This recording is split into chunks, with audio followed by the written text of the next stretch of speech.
La coupe de champagne glissa des mains de Lady Ivywood et se brisa sur le gravier au moment même où son corps se convulsait, son visage se teintant de pourpre avant qu'elle ne s'effondre sur la pelouse impeccable. Des halètements fusèrent de parmi les invités, leur rire s'éteignant dans un silence horrifié. Miss Marple, assise à seulement 3 chaises de là, sous le chapiteau rayé, remarqua immédiatement 2 choses.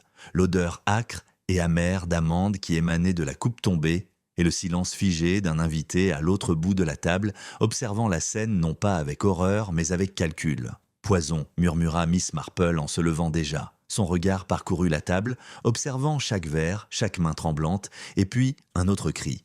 Le colonel Arbuthnot, assis à côté de la victime, se releva en titubant, se griffant la gorge. Sa serviette vola au sol tandis que sa poitrine se soulevait. Les invités se précipitèrent, mais il tituba et s'écrasa sur la table, les assiettes et l'argenterie s'écroulant dans un fracas. De l'écume lui monta aux lèvres. En 1 minute, la garden party était devenue une scène de crime. « Restez à distance !» ordonna Miss Marple, sa voix portant au-dessus du chaos. « Ne touchez pas au verre, ne touchez pas à la nourriture !» Elle se précipita vers le colonel, sa petite silhouette étonnamment agile. Elle pressa ses doigts contre sa gorge, cherchant son pouls. Rien. Elle observa la silhouette immobile de Lady Ivywood, l'esprit s'emballant. 2 morts en moins d'1 minute, aucune chance. Pas un accident, un projet, un invité gémit. Que Dieu nous vienne en aide. Que se passe-t-il? Mais le regard perçant de Miss Marple balayait déjà la foule. Le tueur est là, dit-elle froidement, toujours parmi nous. Il observe votre panique. Le jardin fut plongé dans le chaos, les robes de soie bruissaient, tandis que les femmes s'enfuyaient sur la pelouse, les hommes criaient des ordres que personne n'obéissait, et les domestiques se précipitaient, pâles et tremblants. Les chaises basculèrent, les verres se renversèrent, les voix se brisèrent sous l'effet de la peur. Pourtant, au milieu de ce désordre, le regard de Miss Marple se fixa de nouveau sur cette silhouette immobile au fond du chapiteau, toujours assise, observant toujours. Il se leva enfin, ajustant ses boutons de manchette avec un calme délibéré, avant de se glisser derrière le rideau dans la maison. Le cœur de Miss Marple se serra. Audacieux. Il se croit invisible à la vue de tous. Elle se tourna brusquement vers le valet de pied le plus proche. « Scellez les portes, personne ne sort, faites-le maintenant !» Sa voix était si ferme que le jeune homme obéit sans poser de questions, se précipitant vers l'arche de fer du jardin. Mais déjà un cri s'éleva de la terrasse. Une autre cliente, une jeune servante portant un plateau de limonade, laissa tomber son chargement avec fracas et se serra la gorge. Elle chercha son souffle, trébucha contre la balustrade et s'écroula. Les cris recommencèrent, 3 victimes en quelques minutes. Miss Marple se fraya un chemin à travers la foule, se frayant un chemin jusqu'à la jeune fille, mais la vie avait déjà disparu. Elle se tenait droite, le regard sombre. « Il frappe plus vite que vous ne pouvez pleurer. Et si nous n'agissons pas, d'autres suivront avant la fin de l'heure. » Le jardin d'Ivywood, autrefois un lieu d'élégance, était désormais empli de terreur. Les proches de Lady Ivywood pleuraient les son corps, les invités s'enfuyaient vers les haies et les domestiques se blottissaient, terrorisés. L'agent Briggs apparut enfin, transpirant dans son uniforme, criant « Tout le monde, restez où vous êtes !» Mais sa voix se brisa sous la panique noyée dans le vacarme. Miss Marple lui saisit le bras. « Déjà 3 morts, Briggs, et d'autres suivront. Le tueur est parmi nous. Vous devez agir avec précision, sans bruit. » Briggs balbutia « Mais qui? Comment ?» Le regard de Miss Marple était d'acier. Par habitude, Lady Ivywood, l'hôte de la haute société. Arbuthnot, son vieil allié. Et maintenant la servante, l'innocence même. Il se déplace avec détermination, choisissant des symboles. Ni au hasard, ni par rage, délibérément. Un silence parcourut ceux qui étaient assez proches pour l'entendre. La peur s'intensifia. « Tu veux dire que ça ne s'arrêtera pas ?» murmura quelqu'un. Miss Marple pinça les lèvres. « Non, à moins qu'on le retrouve. Et vite !» Les invités se rassemblèrent en groupe, la suspicion épaisse comme de la fumée. Une dame sanglotait dans son éventail. Un monsieur jura, exigeant que les gardes fouillent les domestiques. Un autre affirma que du poison avait dû se glisser dans le punch. Les valets de pied rassemblèrent les verres intacts sur un plateau, mais Miss Marple secoua la tête sèchement. « Laissez-les. Chacun est une preuve. Ne laissez pas une seule goutte disparaître. » Ses yeux parcoururent le chapiteau. Là, une autre enveloppe, blanche ivoire, glissée sous une serviette jetée. Elle la saisit et la déplia d'un geste sûr. 4 lettres en gras lui répondaient « Je », allaitement, murmure. Un homme murmura d'une voix rauque « Il se moque de nous ». Un autre dit « C'est un avertissement ». La voix de Miss Marple était basse, tranchante.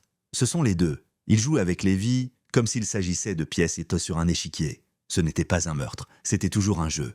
Et il n'a pas l'intention de s'arrêter avant d'avoir gagné. Briggs déglutit difficilement. « Alors, il faut Alors il faut faire entrer tout le monde et les enfermer ?» Miss Marple l'interrompit. « C'est stupide. Il va trop vite. On ne peut pas entendre la panique en toute sécurité. Il a déjà montré qu'il pouvait frapper sous les yeux vigilants. Il recherche le spectacle. Il frappera à nouveau bientôt et il le fera ici. » Emily, la nièce de Lady Ivywood, pâle et tremblante, serrait la main de Miss Marple. « Mais comment le sais-tu » Le regard de Miss Marple était glacial. « Parce qu'il voulait que je le voie, que je le reconnaisse, et je le reconnais. » Elle se tourna vers Briggs. « Gardez les sorties. Ne posez aucune question, ne faites bouger personne. Il se révélera à son prochain geste. » L'air s'épaissit avec peur. Les invités chuchotaient, pleuraient et s'accrochaient les uns aux autres. Les domestiques rôdaient, hésitant entre fuir et obéir. Miss Marple restait debout, son regard balayant le chapiteau, son esprit tourbillonnant de schémas. 3 victimes, un seul mot, JEU, pas aléatoire, une séquence. La prochaine mort est déjà choisie, pensa-t-elle sombrement, puis un autre cri. De l'autre côté du chapiteau, un jeune homme s'effondra contre la table à vin, se tenant la poitrine. Il glissa au sol, pris de convulsions, une tache de vin rouge se répandant à côté de lui. Miss Marple se déplaça rapidement, mais elle le savait déjà, ses lèvres étaient bleues, son pouce était arrêté. 4 morts en moins de 15 minutes. La panique explosa. Les invités se ruèrent envers les grilles du jardin, les martelant en hurlant. Briggs hurla des ordres, mais fut repoussé. Dans le chaos, la voix aigre de Miss Marple résonna comme un coup de fouet. « Arrêtez! Vous ne voyez pas? Il vous affole parce que la panique vous aveugle. Il tue pour vous faire perdre la tête. Mais je vous le dis maintenant. » Elle brandit le bout de papier avec le mot « je ». L'échiquier est déjà en place, et je sais de quelles mains les pièces sont déplacées.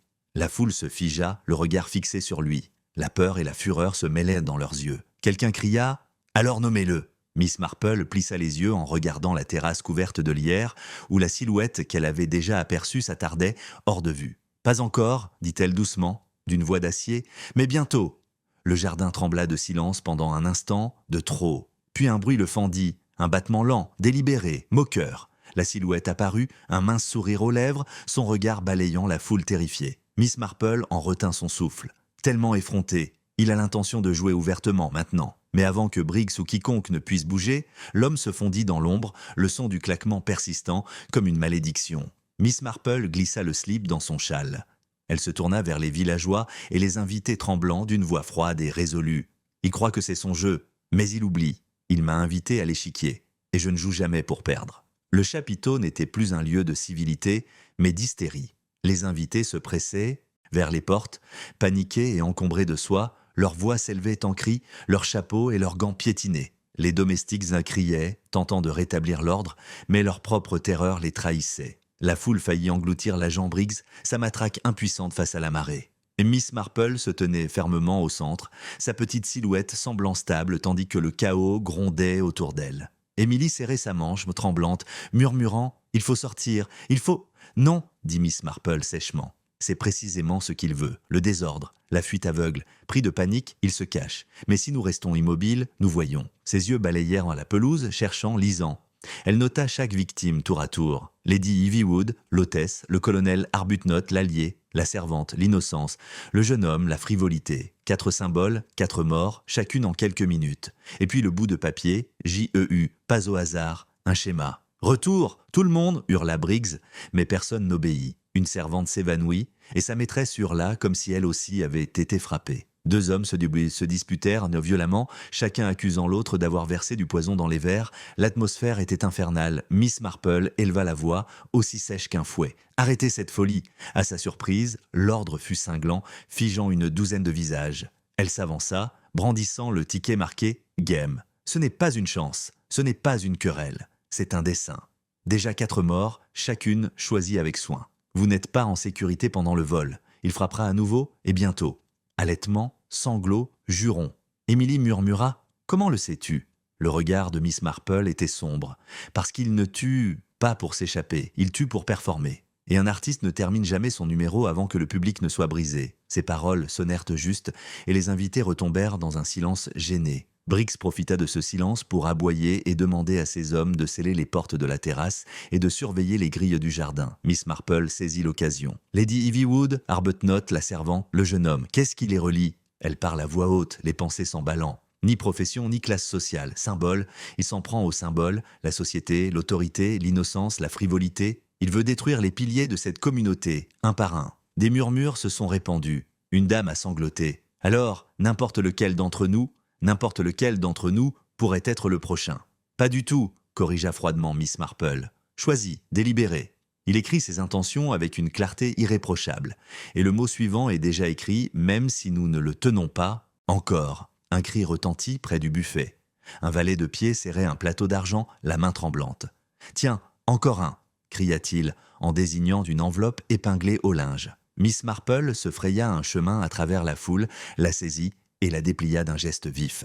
4 lettres, en gras, brillaient. « Masque !» La foule recula, les murmures se transformant en rugissements. « Masque ? Qu'est-ce que ça veut dire ? À qui est ce masque ?» Miss Marple plissa les yeux. « Il nous provoque encore.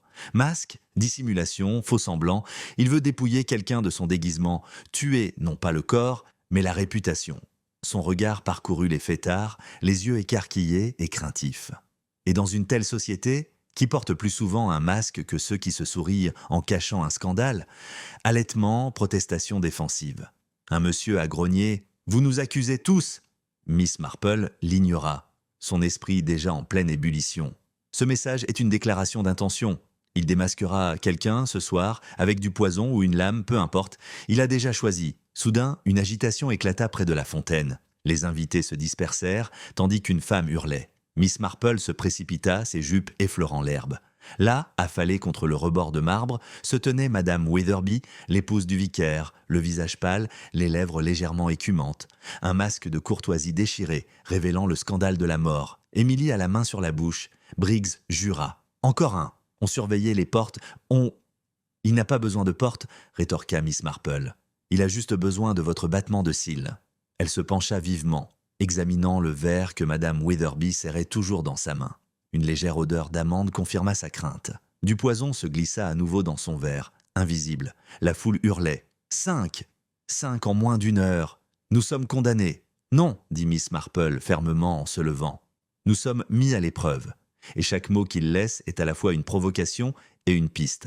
Un masque, en effet. Madame Witherby en portait beaucoup. Secrets, dettes, flirts. Il savait que sa réputation était fragile. En la frappant, il la démasque, mais aussi lui-même. Car seul quelqu'un au courant intime de ses scandales pouvait la choisir comme symbole. Les invités murmurèrent, la suspicion grandissant. Les hommes se toisaient d'un air sombre. Les femmes serraient leurs perles. Un homme cria « Alors, c'est le cercle d'Ivywood, l'un de ses plus proches invités ?» Un autre s'écria « Non, quelqu'un parmi les domestiques. » Briggs aboya de nouveau des ordres, mais Miss Marple éleva la voix, coupant courte au tumulte. « Assez. Ce n'est ni un serviteur ni un étranger. Il est des vôtres. Il s'attarde encore parmi vous, souriant, tandis que vous tremblez. Il veut vous voir vous effondrer. » Ces paroles provoquèrent un étonnement et soudain tout le monde se retourna. Les accusations fusent. Une dame désigne un banquier du doigt, hurlant que son télégramme portait autrefois « masque ». Le banquier rétorqua en jurant son innocence. Le chaos frôlait l'émeute. Émilie s'accroche au bras de Miss Marple. « Qu'est-ce qu'on fait ?» Les yeux de Miss Marple étaient en de pierre. « On les tient ensemble jusqu'à ce qu'il glisse. Et il glissera, car l'orgueil l'exige. » Comme pour lui répondre, un autre valet de pied s'avança en titubant, tenant un feuillet neuf trouvé sur une chaise. Miss Marple le saisit et le déplia, 4 lettres à nouveau. Visage. Des halètements surgirent. Masque, visage, il les enfile. Qu'est-ce le prochain ? Miss Marple leva le papier d'une voix froide. Oui, il les enfile comme les mots d'un sermon. Masque, visage. Il déclare qu'il frappera ceux dont le visage est trompeur. Il ôte les masques, démasque les visages, et à chaque pas, il révèle un peu plus le sien. La foule gémit, la terreur l'étouffant. Briggs murmura « Alors, un autre va tomber ?» Miss Marple hocha la tête d'un air sombre. « Oui, et avant la fin de l'heure. » Comme si le destin s'apprêtait à lui donner raison, un cri retentit depuis la terrasse. Les invités se retournèrent et virent Lord Redwell se tenir le visage entre les mains, le rouge cramoisi sur ses joues. Il tituba, les yeux écarquillés, puis s'effondra sur la table. Son visage était déformé par l'agonie, tel un masque grotesque de mort, encore du poison glissé dans le cognac dont il s'était vanté toute la nuit. La salle était plongée dans l'hystérie. 6 morts. Les invités se ruaient vers les portes, frappant du poing et criant. Les policiers se débattaient, Briggs rugissait, les enfants gémissaient, la panique étouffait toute raison. Miss Marple resta ferme, élevant la voix pour couvrir le vacarme. « Ne voyez-vous pas ? Masque, visage, il l'a écrit clairement. Redwell Ezenel a été choisi parce que son visage était sa fierté. Vaniteux, maquillé, trompeur, le tueur dépouille les illusions. et ce faisant, il nous révèle sa personnalité. Son regard balaya la foule tremblante. Chaque note, chaque mot est vanité. Il se délecte non seulement de la mort, mais aussi de la performance. Et une telle vanité n'appartient ni aux serviteurs, ni à l'étranger, mais à l'un d'entre vous, celui qui aspire au témoignage, celui qui aspire à la peur. Le silence s'installa l'espace d'un instant, seulement entrecoupé de sanglots. Puis, des ombres au bord du chapiteau, un son retentit, des applaudissements lents, mesurés et moqueurs. Les invités frissonnèrent, reculant. Le regard de Miss Marple se fixa sur la silhouette qui réapparaissait, un mince sourire aux lèvres. Il disparut à nouveau avant que les hommes de Briggs ne puissent l'atteindre, se fondant dans la maison. Miss Marple glissa les pièces marquées « masque » et « visage » dans son châle d'une voix basse mais résolue. « Oui, révérend, ou colonel, ou banquier, ou idiot, quel que soit le masque que vous portez, je vous vois, et bientôt, tous vous reconnaîtront. » Le chapiteau d'Ivywood empestait la terreur. Sueur, vin renversé, amandes amères. 6 corps gisaient maintenant enveloppés sous des nappes, leur immobilité contrastant de façon grotesque avec l'hystérie qui régnait parmi les vivants. Les invités se pressaient contre les murs, chuchotant, sanglotant, se fixant avec une suspicion acérée. L'agent Briggs aboyait des ordres que personne n'obéissait, ses hommes s'efforçant maladroitement de sécuriser les sorties. Au milieu de cette tempête, Miss Marple se tenait ferme. Ses doigts effleurèrent les feuillets de télégrammes soigneusement glissés dans son châle. Jeu, masque, visage. Les mots du tueur, sa fierté mise à nu. Elle murmura à Émilie qui s'accrochait à sa manche. Chaque mot est à la fois une provocation et un aveu. Et bientôt il parlera de moi. Les yeux d'Émilie s'écarquillèrent. Tu veux dire qu'il viendra te chercher ? Oui, répondit Miss Marple à voix basse, parce que je le vois, et il le sait. Un domestique s'avança en titubant, pâle et tremblant, serrant encore une enveloppe. Je l'ai trouvé à la bibliothèque, cloué au bureau. Sa voix se brisa lorsqu'il la lui tendit. Les invités haltèrent en voyant Miss Marple déplier le bout de papier. 4 lettres en gras la fixaient. Marie. Des halètements retentirent comme un coup de tonnerre. Les mères hurlèrent, les hommes jurèrent, et Émilie lui serra le bras. Briggs balbutia. « Mary, Miss Marple, il vous a nommé. » Miss Marple plissa les yeux, la mâchoire serrée. « Oui, son orgueil l'exige. Il n'écrit pas de prophétie, mais de la vantardise. Il veut que j'aie peur, il veut que je sois brisé devant vous tous. Mais il se trompe. » La foule s'est emparée d'une hystérie renouvelée. Certains criaient « Alors partez, fuyez, avant qu'il ne vous emporte. » D'autres murmuraient d'un ton sombre « S'il a écrit votre nom, vous en faites peut-être partie. » L'accusation se tournait alors vers elle. Miss Marple éleva la voix, froide et impérieuse. « Silence, si j'étais complice, ne serais-je pas déjà morte ? Il me nomme parce qu'il me craint. Et vous devez voir, chaque mot, chaque mort, il le fait devant moi. Comme pour prouver son intelligence. Il a oublié la seule règle de la vanité, elle aveugle son possesseur. » Tandis qu'elle parlait, un mouvement se fit entendre près du chapiteau. Un serveur, portant un plateau d'argent, s'approcha d'elle lentement, le regard fixe. Émilie tire sur sa manche. « Miss Marple, il y a un problème. » Elle se retourna brusquement. La main du serveur tremblait tandis qu'il lui offrait un verre de vin. Trop tremblait. Le liquide miroitait étrangement, trop amer même de loin. Les yeux de Miss Marple se fixèrent sur les siens. « Pose-le !» Sa voix claqua comme un coup de fouet. L'homme se figea, le visage décoloré. Briggs se jeta sur le verre, le saisit. Il le renifla et recula aussitôt. « Du poison !» Les invités hurlèrent de nouveau. Le serveur tenta de s'enfuir, mais l'œil perçant de Miss Marple remarqua le détail que les autres avaient manqué. Un bout de papier glissait sous le plateau. Elle le saisit tandis que les hommes de Briggs tiraient l'homme au sol. Déplié, il était écrit « Sorti ». Émilie haleta. « Sors, toi !»« Oui », dit Miss Marple d'un ton sombre. « Il a essayé de m'arrêter ici. Mais ce n'était pas lui, juste un pion. » Elle se tourna vers le serveur tremblant. « Qui vous a donné ce verre ?» L'homme balbutia à travers ses larmes. « Un gentleman, un manteau noir, me l'a serré dans la main, disant à Miss Marple qu'elle devait le boire immédiatement. Je ne pensais à rien. » Briggs jura et ordonna qu'on emmène l'homme, mais Miss Marple secoua la tête. « Ne punissez pas les pions, agent. Le véritable tueur est toujours là, souriant parmi nous, satisfait de sa performance. » La foule était devenue frénétique. Les accusations fusaient à nouveau. « C'est le banquier !»« Non, le frère du vicaire ?» Un des valets de pied. La panique menaçait de dégénérer en violence. Miss Marple éleva de nouveau la voix. « Ne vois-tu pas ? Il te rend fou parce que la folie aveugle, mais écoute bien, il se répète. Masque, visage, Marie, sort. Il se rapproche, mais chaque mot le rétrécit. Un seul homme se complaît dans cette vanité, à transformer la vie en parabole, un seul. Une voix moqueuse résonna dans l'ombre. Et seule une vieille femme ose prétendre voir. La foule haleta et se retourna. Une grande silhouette s'attardait au bord du chapiteau, mi-lumière, mi-obscurité. Il applaudit une fois, lentement et délibérément, puis se glissa à l'intérieur de la maison avant que les hommes de Briggs ne puissent l'arrêter. Emily s'accroche à Miss Marple. Il te provoque, il te force à le poursuivre. Les yeux de Miss Marple étaient émets de glace. Oui, et il se croit en sécurité dans l'ombre. Mais l'orgueil toujours tirageait son propriétaire dans la lumière. Quelques instants plus tard, un autre cri retentit. Une servante s'effondra près de la fontaine, se tenant la gorge. Miss Marple se précipita, mais la jeune fille disparut avant qu'elle puisse s'agenouiller. Sur les dalles, à côté d'elle, gisait une autre empreinte. Destin. Les invités gémissaient. Briggs hurlait des ordres. Mais le chaos l'envahissait. Émilie murmura tremblante. « Il tue plus vite maintenant, il ne s'arrêtera pas. »« Il accélère, » dit Miss Marple, d'un ton sombre. « Parce qu'il sait que je suis proche. Chaque mort, chaque mot est un geste désespéré.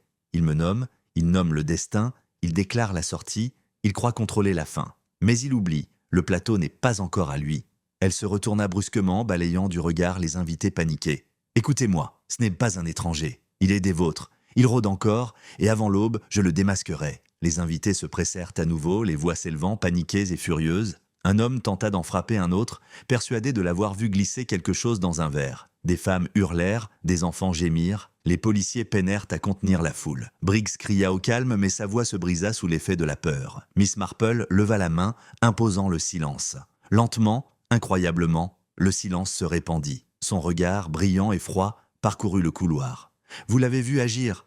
Vous avez entendu ses paroles. Vous connaissez sa vanité. Ce soir, il a voulu me tuer, à 2 reprises, et a échoué. C'est là son erreur. Demain, dans cette même salle, je vous montrerai son visage. D'ici là, maîtrisez votre peur, taisez-vous et restez unis. Si vous vous dispersez, vous lui offrez la victoire. Si vous restez, vous me donnez le temps de l'éliminer. » Les villageois et les invités, tremblants, s'accrochaient à ses paroles. L'espace d'un instant, le chaos s'apaisa. Émilie murmura, la voix tremblante, « Mais et s'il frappe à nouveau avant ?» Les yeux de Miss Marple brillaient comme de l'acier. Il le fera, parce qu'il ne peut pas résister. Et en frappant, il se révélera. La vanité le fait toujours. Les corps gisaient enveloppés, les bouts de papier rassemblés, la nuit lourde d'effroi. Pourtant, Miss Marple tenait bon au centre de la tempête. Elle avait été nommée, marquée et avait failli être tuée. Mais elle n'était pas brisée. Elle était prête. Et le tueur, caché dans l'ombre, avait déjà perdu la seule chose qu'il estimait le plus, le contrôle de son jeu. L'horloge de l'église sonna 11 heures, son glas résonnant sur les jardins d'Ivywood, tel un chant funèbre. À l'intérieur du chapiteau, les corps des victimes gisaient cachés sous des draps. Mais la peur restait vive, palpitant à chaque recoin. Les invités se groupèrent en groupes tremblants, chuchotant, se lançant des regards soupçonneux. L'agent Briggs rôdait autour du périmètre, aboyant des ordres inutiles, tandis que ses hommes tentaient en vain de rétablir le calme. Miss Marple était assise au bout d'une longue table. Les feuillets télégraphiques s'étalèrent devant elle. Jeu, masque, visage, mari, sortie, destin. Émilie se pencha par-dessus son épaule, pâle et lasse. « Ce ne sont pas que des mots, » murmura Émilie. « Ce sont des pas. »« Oui, » murmura Miss Marple, le regard perçant malgré les rides, dû à l'âge. Il se déplace comme s'il jouait aux échecs. Les pièces abattues, une à une, chacune chargée de sens. Lady Ivywood, le pouvoir. Colonel Arbuthnot, la loyauté. La servante, l'innocence. Redwell, la vanité. Madame Wetherby, la réputation. Chacune a été choisie non par commodité mais pour un symbole. Chaque mot qu'il laisse nous en dit long. Masque, visage, destin. Il tourne autour de la vérité elle-même. Émilie frissonna. « Alors, qui est-ce le prochain ?» Miss Marple fronça les sourcils, l'esprit s'emballant. « Il me nomme mais pas encore. Il joue d'abord. Masque, visage, destin. Il démasque, puis révèle, puis revendique le destin. Qui parmi nous incarne le destin ? Qui a une influence sur l'avenir des autres ? » Son regard parcourut la foule terrifiée jusqu'à se fixer sur une silhouette tremblante au fond. L'avocat de Lord Ivywood mit Harrington serrant sa serviette contre sa poitrine. Son visage était blême et ses mains tremblaient. « Oui !» souffla Miss Marple. « Le notaire. Il détient les testaments, les actes et les contrats à terme. Le destin lui-même. C'est la pièce suivante. » Elle se leva brusquement, son châle flottant dans ses bras. « Monsieur Harrington, vous devez avancer, tout de suite !» La foule se retourna surprise. Harrington cligna des yeux et secoua la tête. « Je ne comprends pas. »« Tu es marqué ?» s'écria Miss Marple. « Il t'a choisi comme prochain adversaire. Reste avec moi ou tu ne vivras pas assez longtemps pour voir l'aube. » La panique s'empara de la foule. Harrington s'avança en titubant, manquant de laisser tomber sa valise. « Mais pourquoi moi ?» Miss Marple ouvrit la bouche pour répondre, mais un cri provenant de la terrasse déchira l'air. Les invités se précipitèrent envers le bruit, renversant les chaises dans leur hâte. Le cœur de Miss Marple fit un bond. « Trop tard !» murmura-t-elle. Elle serra la main d'Emily et se fraya un chemin à travers la foule.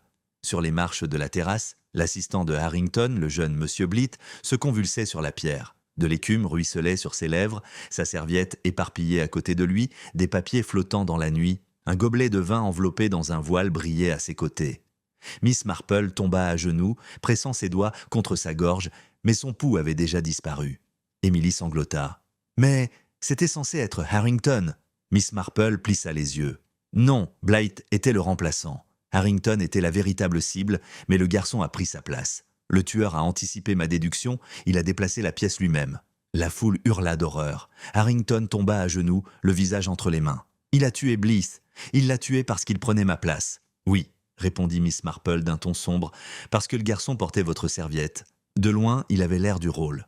Pour le tueur, le symbole suffisait. Un destin mal interprété, mais accompli. Une autre enveloppe flottait parmi les papiers renversés. Miss Marple la saisit, la déplia et la lut à voix haute. 4 lettres en gras. Poussière. Des hoquets de surprise se firent entendre dans la foule. Émilie murmura « De la poussière comme des cendres, comme la mort. De la poussière à la poussière », dit froidement Miss Marple. La parodie des rites funéraires. Il frappe fort pour semer le désespoir. Il veut vous faire croire qu'aucun d'entre nous ne peut échapper à la tombe qu'il creuse. Briggs jura violemment, tentant de forcer les invités à rentrer sous le chapiteau, mais ils résistèrent, hurlant que la terrasse était maudite. La panique s'empara de lui comme une traînée de poudre. Les hommes se bousculaient, les femmes gémissaient, les enfants s'accrochaient aux jupes. Le chaos menaçait d'exploser à nouveau. Miss Marple éleva la voix, féroce comme le fer. « Tenez bon, chaque mort est choisie, pas aléatoire. Il veut que vous soyez dispersés, combattants, aveugles. Si vous vous dispersez, vous le nourrissez. Si vous résistez, vous le reniez. » Ces paroles portèrent juste assez pour stopper la bousculade. Les invités restèrent des figés, frissonnants mais écoutants. Émilie murmura d'un ton pressant « Mais mademoiselle Marple, et si c'était vous la prochaine? Il vous a déjà nommé. Mary, sortie. Il vous terrassera devant tout le monde. »« Oui, » dit Miss Marple calmement. Et c'est là son erreur. Il croit qu'en me nommant, il me terrifie et me réduit au silence. Mais cela ne fait qu'aiguiser ma vision. Il écrit plus vite maintenant, il tue plus vite, car il sait que le temps presse. Plus je reste là, plus je serre le nœud coulant. Briggs, pâle et en sueur, se pencha. « Alors tu ferais mieux de partir, de t'éclipser sous bonne garde. On peut te cacher. » Miss Marple l'interrompit d'un regard noir. « Et les laisser sans chef? Vous auriez une émeute, pas un refuge? No, agent. Il joue son jeu devant moi. Et puis devant moi, il tombera. » Soudain, une autre agitation éclata près de la fontaine. Un domestique cria « Là, encore une erreur !» Il tenait une enveloppe tremblante. Miss Marple la saisit aussitôt et la déplia d'une main ferme. 4 lettres en gras. Faille. Un frisson parcourut la foule. « Fini? Ça veut dire que c'est fini? Ou que c'est fini pour nous ?» Miss Marple examina le feuillet, le regard dur. « Terminé ne veut pas dire terminé, cela veut dire conclu. Il déclare ce coup terminé et déjà il peaufine le suivant. C'est sa vanité. Il doit ponctuer chaque acte de mots comme un sermon. » La voix d'Émilie tremblait. « Alors comment l'arrêter? Nous ne l'arrêterons pas, » dit Miss Marple d'un ton sombre. « Nous serions plus patients que son orgueil. Il ne peut s'empêcher de parler à nouveau. Et plus il écrit, plus son écriture se révèle. » Les invités se rassemblèrent en murmurant. Briggs jura dans sa barbe « On se noie, Miss Marple. 6, maintenant 7 morts. S'il n'est pas attrapé rapidement, il n'y aura plus personne pour le pendre. » Le regard de Miss Marple se porta vers la terrasse couverte de lierre où elle avait aperçu à 2 reprises la silhouette moqueuse. Patience, constable, l'orgueil et le filet. Il reviendra pour se vanter, ricaner, railler, et alors il se révélera. Émilie lui saisit le bras. Et s'il tue à nouveau avant? Miss Marple baissa les yeux sur le bordereau marqué « Terminé » d'une voix calme mais assurée. Il le fera. Car la vanité exige un rappel. Mais chaque rappel est plus bruyant, plus maladroit. Déjà, il dérape. Je le vois déjà. Comme pour confirmer ses dires, un faible écho d'applaudissements résonna à nouveau dans l'ombre de la terrasse. Les invités frissonnèrent, reculant. Le regard de Miss Marple se fixa sur l'obscurité. « Continue à jouer alors, » murmura-t-elle. « Mais ton plateau se raccourcit. Et bientôt, la partie se termine. » Elle glissa les slips dans son châle, son esprit s'emballant, assemblant des fragments pour former un motif. Le tueur frappait des symboles, pas des personnes. Mais chaque symbole était ancré dans le scandale, dans le secret. Il choisissait ceux dont la mort murmurerait des accusations, même en silence. Les dettes de Lady Ivywood, la corruption d'Arbuthnot, Les indiscrétions de Weatherby, la vanité de Redwell, les manigances de Harrington, autant de péchés cachés révélés par la mort. Emily murmura « Tu veux dire que ce n'est pas seulement un meurtre, c'est une punition ?» « Oui, répondit Miss Marple d'un ton sombre. Mais le châtiment est perverti par l'orgueil. Il ne tue pas pour la justice, mais pour le théâtre. Il écrit des sermons avec du sang. Et bientôt, il écrira sa propre chute. » La foule tremblait, murmurant des prières. La nuit s'alourdissait. 7 personnes gisaient l'homme morte, et les bouts de papier formaient une litanie croissante d'arrogance. Pourtant, Miss Marple restait ferme, le regard perçant, la voix assurée. « Il croit que c'est son jeu, murmura-t-elle. Mais il oublie, il m'a invité à jouer. Et je ne perds jamais. » Le chapiteau d'Ivywood suffoquait sous le poids de la terreur. 7 victimes désormais, 7 silhouettes enveloppées de voiles jonchaient la pelouse. Les invités se blottissaient dans les coins, murmurant prières et jurons. L'agent Briggs arpentait le périmètre, la sueur trempant son col, le regard hagard. « On ne peut plus les retenir très longtemps, mademoiselle Marple, » murmura-t-il d'une voix rauque. « Ils vont s'entre-déchirer. » Miss Marple était assise au bout de la table, des télégrammes étalés devant elle en rangées et bien nettes. Jeux, masques, visages, mairie, sortie, destin, poussière, fait. L'évangile de la mort du tueur, chaque mot marquant un corps. Émilie se pencha, pâle et tremblante. S'il ne s'arrête pas, il ne restera plus personne. Les doigts de Miss Marple tapotèrent le papier. Il ne s'arrêtera pas avant la fin du sermon. Et le prochain mot nous dira à qui il s'attaque maintenant. Comme conjuré par ces paroles, un valet de pied se précipita, essoufflé, agitant une autre enveloppe. Trouvé sur le piano du salon, il la lui remit entre les mains. La foule hala lorsque Miss Marple le déplia. 4 lettres brillèrent, cloche. Des cris de surprise parcoururent le chapiteau. Cloche, qu'est-ce que ça veut dire? La cloche de l'église? Les cloches funéraires? Émilie retint son souffle. Le vicaire? Oui, répondit froidement Miss Marple. Le révérend Spalding. Il incarne la cloche, la foi, le rituel, le prix du destin. Le tueur frappe des symboles. La cloche, c'est lui. Un cri s'éleva de la foule. Alors, amenez-le ici, surveillez-le immédiatement. Briggs aboya des ordres, tandis que ses hommes se précipitaient vers le presbytère. Miss Marple se leva vivement. Non, il est déjà marqué. Il faut y aller. Elle serra la main d'Émilie, suivant les agents à une allure que son âge lui permettait à peine. Ils se ruèrent dans le cimetière, leurs lanternes projetant des ombres frénétiques. Le clocher se dressait au-dessus, sa corde oscillant faiblement dans l'air nocturne. Le cœur de Miss Marple se serra. Trop tard. Un son terrible frappa le silence. Un seul coup de glaive lourd. Les villageois se figèrent, le regard horrifié. La cloche sonna de nouveau, accompagnée d'un cri. Ils se précipitèrent dans la nef, la lumière de la lanterne vacillant follement. Là, au pied des marches de la tour, gisait le révérend Spalding. Ses mains agrippèrent la corde comme s'il avait tenté de grimper. Le visage crispé par l'agonie, les lèvres tachées d'écume. Encore du poison glissé dans sa coupe, peut-être, avant la prière du soir. Émilie hurla. Briggs jura et tomba à genoux près du corps. Il est parti, mort comme les autres. Miss Marple s'agenouilla, ses doigts posés sur la gorge du révérend. Pas de pouls. Son regard se porta vers le haut et sur la balustrade de l'autel, elle aperçut une autre enveloppe, pâle et brillante à la lumière de la lampe. Elle se leva, la prit et la déplia. 4 lettres. Sonné. L'assemblée des invités halta, certains s'effondrant sur les bancs, d'autres sanglotant à chaudes larmes. Émilie murmura « Sonnez, sonnez ». Il joue encore avec les écritures. Pour qui sonne le glas? Oui, répondit Miss Marple d'un ton sombre, cela nous coûte à tous. Mais surtout, cela lui coûte cher. Sa vanité le pousse à s'épanouir, à associer les mots comme des rimes. Il ne peut résister. Briggs frappa le sol du poing. On était en retard de quelques minutes. Des minutes. Le regard de Miss Marple était d'acier. Non, agent. Nous sommes arrivés aussi tard qu'il l'avait prévu. Il écrit le scénario et nous place comme spectateurs. Il voulait que nous soyons ici à regarder le glas sonner sur le corps du révérend. Chaque geste est une performance, chaque mort est une scène. Les invités gémirent, la terreur grandissant. Alors, aucun de nous ne pourra l'arrêter, il tuera jusqu'à ce qu'on soit tous morts. Non, dit Miss Marple fermement, sa voix tranchant le désespoir, il tuera jusqu'à ce que sa vanité le consume. Et elle le consume plus vite maintenant, ses paroles, ses actes, plus fréquents, plus désespérés. Il ne peut pas maintenir ce rythme sans se révéler. Émilie lui serra le bras.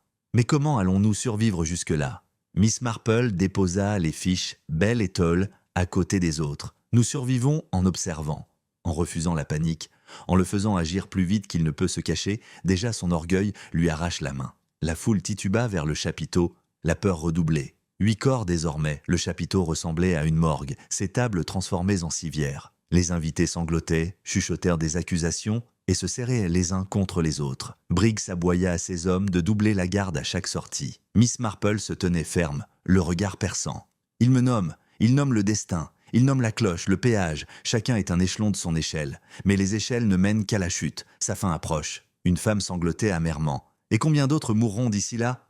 La voix de Miss Marple était basse et posée. Assez pour le révéler, pas plus. Soudain, une nouvelle agitation éclata. Un serviteur hurla en désignant la table des rafraîchissements. Une enveloppe était posée sur le bol de punch en argent. Miss Marple s'empara d'elle avec empressement. Avant que la panique ne s'empare d'elle, elle la déplia, sortit, allait à nouveau. « Mais il a déjà écrit une sortie. »« Il répète ?»« Oui, » répondit Miss Marple d'un ton sombre. « La répétition. Il ne peut pas résister. Il répète les mots pour marteler son message comme le font les prédicateurs. C'est sa signature. Et chaque répétition rétrécit encore le champ des possibles. Car un seul d'entre nous se complaît dans la répétition, dans le sermon, dans la performance. Vous savez de qui je parle. Des murmures se répandirent. La peur et la suspicion s'emparèrent. Briggs se raidit, son regard se portant vers l'extrémité du chapiteau. Émilie murmura « Tu veux dire le révérend Halstead ?» Miss Marple pinça les lèvres. « Enfin, je connais déjà la main qui écrit. Mais la preuve doit précéder la panique, et la preuve viendra. » La foule était au bord de l'émeute, certains prêts à s'emparer de Halstead sur le champ, d'autres s'accrochant au déni. Briggs leva sa matraque, criant au calme. Miss Marple souleva la main, les faisant taire plus efficacement. « Tu as vu ce soir ?» dit-elle d'une voix glaciale. « Le glas a sonné, le révérend est tombé, et le mot s'est écrit sous tes yeux. Il tue par vanité, pour le spectacle, non pour se cacher. L'orgueil le pousse, l'orgueil l'aveugle, et l'orgueil tombe toujours. Demain, devant vous tous, je vous montrerai son visage. » Les invités frissonnèrent, certains se serrant les uns contre les autres, d'autres hochant la tête en larmes. La peur les tenaillait encore, mais une lueur de résolution les traversait désormais. Le calme de Miss Marple les avait plus apaisés que les fanfaronnades de Briggs. À mesure que l'heure avançait, le silence revint sous le chapiteau. Les corps gisaient dans leurs linceuls, les documents dans la sacoche de Miss Marple, les invités tremblants mais attendants. Briggs était assis lourdement sur une chaise, le visage gris. Émilie se pencha et murmura « Nous sommes arrivés trop tard pour le révérend. Et Blight avant lui. Et si nous étions encore trop tard ?» Miss Marple lui toucha doucement la main. « C'est possible. Mais chaque mort est à la fois une blessure et un indice. Il écrit ses propres aveux, une feuille à la fois. Et il ne peut s'arrêter avant d'avoir écrit son dernier mot. C'est là que nous frappons. » Émilie déglutit difficilement. « Et si son dernier mot était ton nom ?» Les yeux de Miss Marple brillaient comme de l'acier. « Alors qu'il l'écrive avec audace, car la vanité écrit plus vite que la raison, et la vanité trahit toujours son auteur. » Le jardin était silencieux, la foule silencieuse, la nuit lourde d'effroi. Pourtant, Miss Marple restait assise, imperturbable, son châle serré contre elle, le regard fixe. Elle n'avait pas réussi à sauver le révérend, mais dans cet échec, elle avait entrevu la faiblesse du tueur, et elle l'utiliserait pour le tuer. Le chapiteau d'Ivywood ressemblait désormais à une forteresse assiégée. 8 corps gisaient, enveloppés de lin sur la pelouse. Les invités se pressaient contre les mâts de la tente, leurs murmures haletant de peur. Dehors, la cloche de l'église planait telle une ombre sur eux tous, comme si son glas résonnait encore à leurs oreilles. L'agent Briggs fit irruption au centre, le visage rouge, la voix rauque. Assez de ce chaos. À partir de maintenant, plus personne ne quitte le terrain. Tous les portails sont verrouillés, toutes les fenêtres sont barrées. Toute personne surprise en train de s'égarer sera ligotée. Vous m'entendez ? Ligotée. La foule explosa en protestation. On ne peut pas nous enfermer avec un meurtrier. On va se faire massacrer. Une dame s'évanouit, son mari maudissant Briggs pour sa cruauté. Un fermier brandit une fourche qu'il avait saisie dans les jardins. La panique s'était muée en rage. Briggs leva sa matraque et cria plus fort. « C'est la loi martiale. Obéissez, sinon vous allez sentir ça dans votre dos. » Ces hommes, armés de fusils, les mains tremblantes. Les yeux de Miss Marple brillèrent d'une fureur glaciale. Elle s'avança, son châle frôlant la table où reposaient les feuillets télégraphiques. « Posez cette matraque, agent !» Sa voix était basse, si aiguë qu'elle fendit l'air. La foule se tut, stupéfaite par son audace. Briggs bafouilla. « Mais, Miss Marple, la loi ?»« On ne calme pas la panique en menaçant les paniqués, » dit-elle fermement. « On ne peut pas réduire la peur au silence. On ne ferait qu'accélérer leur escalade, et c'est précisément ce qu'il veut. » Un serviteur hurla soudain. « Oh, encore une erreur !» Sur la fontaine. Il trébucha en avant, tremblant, tandis qu'il tendait le document à Miss Marple. Elle le déplia avec un soin délibéré. 4 lettres noires brillèrent. Émeute, halètement, cri. Quelqu'un s'écria. « Il nous a donné un nom ?» Un autre. « Il veut nous monter les uns contre les autres. » « Oui » répondit Miss Marple d'un ton sombre. Il a appelé l'émeute parce qu'il veut que vous vous révoltiez. Chaque fois que vous frappez votre voisin, chaque fois que vous accusez sans preuve, vous le servez. Sa vanité se délecte de vous voir vous détruire. La foule se figea, sa rage se transformant en honte.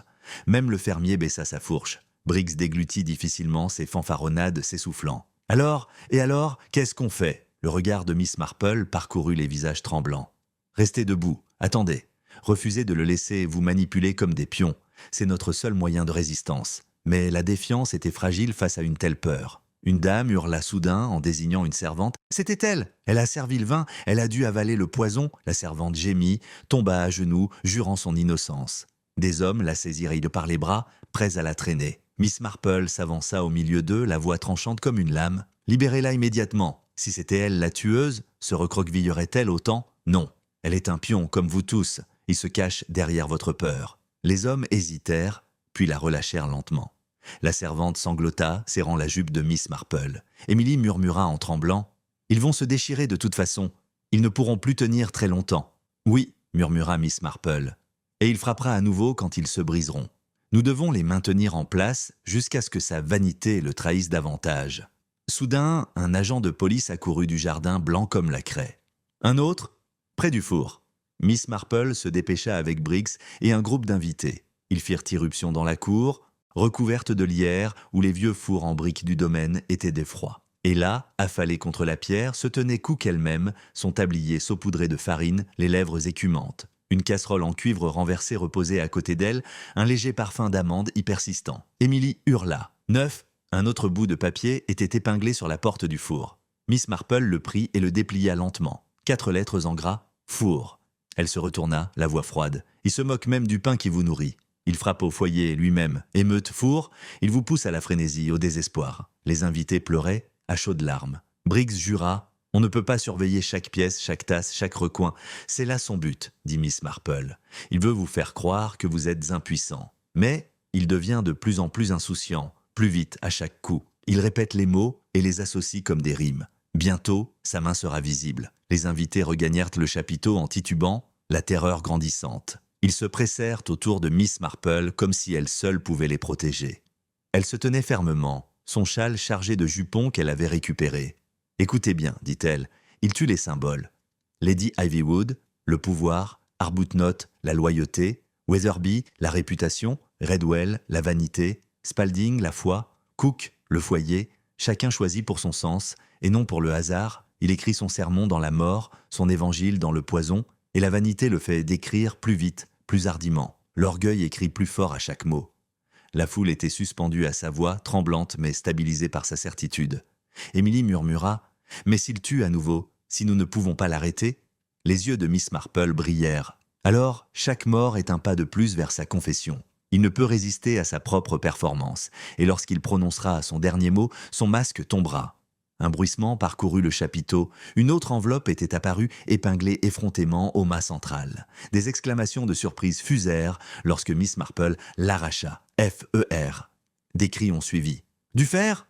Qu'est-ce que ça veut dire ?» Miss Marple le brandit haut. Force, armes, outils, il parle de fer parce qu'il se croit le marteau qui nous domine. Mais le fer rouille, le fer se brise, et bientôt son orgueil va se briser. La foule murmurait, plus calme maintenant, s'accrochant à ses mots comme une corde en crue, mais le calme fut de courte durée. Un fracas soudain retentit par la porte latérale. Un garde s'approcha, se tenant la poitrine, et s'effondra dans l'embrasure. Son fusil tomba au sol avec fracas. De la mousse ruissela sur ses lèvres, une autre victime. Épinglé à sa tunique se trouvait un autre slip. Miss Marple s'en empara. 4 lettres. À elle. Émilie s'écria. « De la bière comme la boisson, la taverne ?»« Oui, » répondit froidement Miss Marple. « Il me provoque encore. Four, fer, bière, pain, outils et boisson. Cela touche aux symboles les plus simples de la vie. Il veut vous faire croire qu'il tient chaque souffle dans sa main. Mais ce faisant, il va trop loin. Il ne peut pas maintenir ce rythme sans se mettre à nu. » Les invités gémirent, certains s'évanouirent, d'autres pleuraient. Briggs murmura d'une voix rauque « 10 morts, 10 en 2 heures. » Miss Marple se retourna, la voix haletante, et pourtant, il ne peut s'arrêter. Chaque mort le rapproche un peu plus de sa confession. Et quand il écrira son dernier texte, je l'attendrai. Dehors, la cloche sonna de nouveau, mais aucune corde ne la toucha. La foule frissonna, serrés les uns contre les autres. Mais Miss Marple se tenait droite, le regard perçant comme l'acier. Elle murmura seulement à Émilie « qu'il sonne ses cloches, qu'il écrive ses rimes. L'orgueil écrit plus vite que la prudence, l'orgueil écrit plus fort que le silence, et l'orgueil écrit toujours sa propre chute. Le chapiteau tremblait de peur, mais en dessous se tissait un fil fragile de résolution. Miss Marple les avait stabilisés, ne serait-ce que pour un moment. Et à ce moment-là, elle avait transformé la panique en patience. Car elle le savait. Le jeu du tueur s'accélérait et les jeux qui s'accélèrent s'effondrent toujours. Le chapiteau tremblait de terreur, une cage de murmures et de pleurs. 10 victimes gisaient enveloppées, chacune marquée d'un mot tel un sermon sinistre. Gibier, masque, visage, mari, sortie, destin, poussière, fait, cloche, péage, four, fer, bière. Un évangile de mort, cousu par une main qui chassait désormais ouvertement. Miss Marple se tenait au bout de la table, son châle serré contre elle, le regard perçant. Elle avait calmé la foule un instant, mais elle savait que la peur pouvait à nouveau s'inverser en quelques secondes. Elle se pencha vers Émilie. « Il devient imprudent. Le rythme de ses paroles me dit que son masque est en train de tomber, mais cela le rend 2 fois plus dangereux. Et maintenant, ma fille, il va à nouveau me tendre la main. » Émilie serra sa manche. « Alors ne reste pas ici.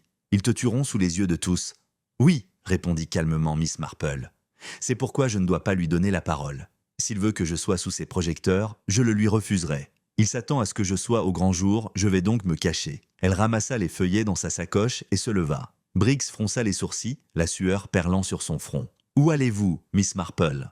Vous êtes la seule chose qui les maintient. Si je reste ici, gendarme, il me frappera sous leurs yeux et ils déclencheront une émeute. Non, je circulerai dans la maison sans être vu. Il me veut comme spectateur, mais je l'observerai depuis les coulisses. Comprenez-vous? Si je suis un appât, je dois choisir l'endroit du piège. » Briggs hésita, puis hocha la tête, vaincu. « Que Dieu vous vienne en aide, alors ?» Émilie murmura. « Je viens avec toi. » Miss Marple lui serra fermement la main. « Non, mon enfant, reste ici. Ils ont besoin d'une voix assurée, même tremblante. Je ne peux pas te surveiller dans les couloirs obscurs. » Mais Émilie s'accroche plus fort. « Alors, tu n'auras plus personne pour te protéger. S'il te plaît, laisse-moi te suivre. » Miss Marple soupira, son regard s'adoucissant. « Très bien, mais restez près d'elle, ne parlez pas, sauf si je vous le demande. » Ensemble, ils se glissèrent hors du chapiteau dans les couloirs ombragés d'Ivywood House. Le vaste domaine, autrefois un lieu d'élégance, était désormais un labyrinthe menaçant. Le clair de lune filtrait à travers les hautes fenêtres, peignant de longues barres d'argent sur le sol. Chaque craquement de bois, chaque bruissement de rideau faisait tressaillir Émilie. Miss Marple se déplaçait lentement, son regard balayant chaque recoin, son ouïe fine. Elle avait vécu trop longtemps, trop vu, pour ignorer comment se déplacèrent les chasseurs. Et elle le sentait là, rôdant, observant. Une lueur près de la cage d'escalier. Émilie se raidit. Une grande silhouette se tenait sur le palier, mi-éclairé, mi-obscur, observant. Il applaudit une fois, lentement, moqueur, puis il se fondit dans l'obscurité. Émilie murmura en tremblant « Il nous suit. »« Oui, » murmura Miss Marple, « et nous devons le laisser faire. Son orgueil ne lui permettra pas de résister. » Ils s'enfoncèrent dans la maison, traversèrent à la bibliothèque où des livres étaient éparpillés et la salle de musique où la dernière note d'un piano semblait encore résonner. Puis sur le bureau ciré, Miss Marple trouva un autre feuillet. Elle l'ouvrit d'une main ferme. M.O.T. Émilie haleta. Parole. Comme la Bible? Oui, répondit Miss Marple d'un ton sombre. Il se proclame écriture sainte. Il élève sa vanité au rang d'évangile. Mais chaque mot qu'il écrit n'est qu'une chaîne de plus qui le lie. Un craquement au-dessus. Miss Marple jeta un coup d'œil au plafond. Il les plante pour moi. Il m'attire plus profondément. Il se prend pour un dramaturge, créant des scènes pour son public.